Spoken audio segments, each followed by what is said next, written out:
ہمارے پیارے نبی صلی اللہ تعالیٰ علیہ وآلہ وسلم نے 15 شعبان کے لیے یہ ارشاد فرمایا ہے کہ جب شعبان کا نصف ہو جائے، یعنی 15ویں شعبان وہ رات کا آغاز ہو جائے،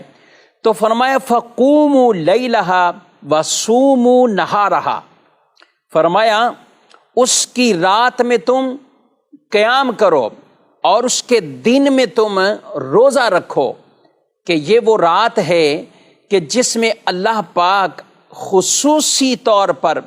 ایک اپنی شان کے لائق آسمان دنیا پر تجلی فرماتا ہے۔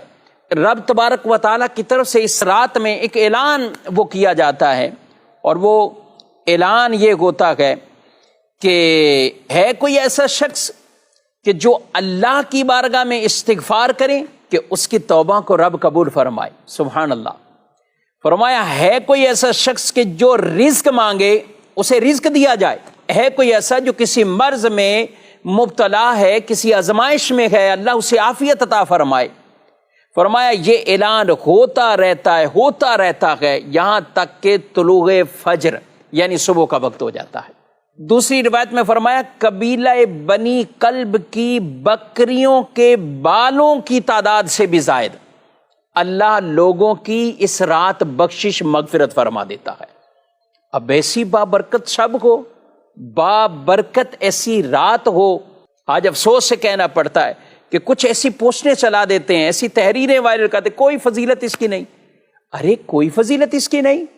یہ حدیث پاک میں واضح طور پر یہ فرمایا جا رہا ہے، رب تبارک و تعالیٰ کی طرف سے اعلان ہوتے گئے، رزق مانگنے والوں کو رزق دیا جاتا ہے، عافیت دی جاتی ہے، وہاں پہ توبہ قبولیت کی بشارتیں آ رہی ہیں۔ تو اس قدر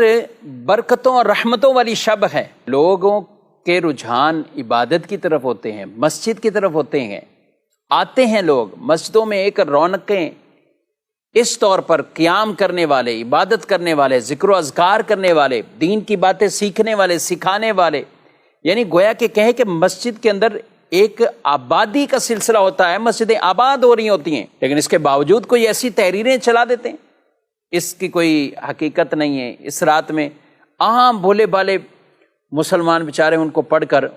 ان کی شاید کیا کیفیت ہوتی ہوں گی، اور میں کہتا ہوں کوئی اپنی کیفیت ایسی نہ بنائے جب آپ علماء کے پیچھے ہیں، علماء آپ کو رہنمائی کر رہے ہیں، اور یہی سلف صالحین کا یہ انداز اور طریقے اور یہ روایات کن کے لیے بیان کی گئی، جس میں بطور خاص رسول اللہ صلی اللہ علیہ وآلہ وسلم نے فَقُومُوا لَيْلَهَا یہ ارشاد فرمایا قیام کرو اس رات میں، اس رات میں تم قیام کرو۔ تو جو آ رہے ہیں، جو پڑھ رہے ہیں، نماز اہتمام کر رہے ہیں، تو وہ نفلی عبادات کی طرف ہی آ رہے ہیں۔ اب وہ سوچے کہ جو لوگوں کو عبادت سے روک رہا ہے وہ کیا مناع للخیر، قرآن پاک کے اندر جو کافروں کا طریقہ، اور بالخصوص ولید بن مغیرہ بدبخت آدمی جس کے قرآن پاک میں اس کافر کی کئی برے اعمال کو نشاندہی کیا گیا، اس میں ایک بری صفت کہ یہ خیر سے روکنے والا ہے۔ ایک طرف تو وہ طبقہ شب برات میں جن کے بچے جوان یہ گلیوں میں نکل آتے ہیں اور طرح طرح کے اس رات کے تقدس کو پامال کر رہے ہوتے ہیں، وہ چاہے آتش بازی کے ذریعے کسی اور وجہ سے، بجائے یہ کہ لوگ ان کو منع کریں کہ تم عبادت گزاروں کو اس طرح پریشان نہ کرو، مسجدوں کے پاس بھی یہ کام نہ کرو، محلوں میں بھی یہ کام نہ کرو، لیکن ان کے لیے کوئی کچھ نہ کہے، اور جو عبادت کر رہے ہیں ان کے لیے طرح طرح کی باتیں کریں۔ یہ کیسا انصاف ہے، اور یہ کون سی ایسی لاجک ہے کہ جس میں آپ لوگوں کو دین کے طرف آنے سے تو روک رہے ہیں، لیکن آپ جو دوسری طرف خرافات میں پڑے ہوئے ہیں ان کے لیے آپ کچھ بھی نہیں کہتے۔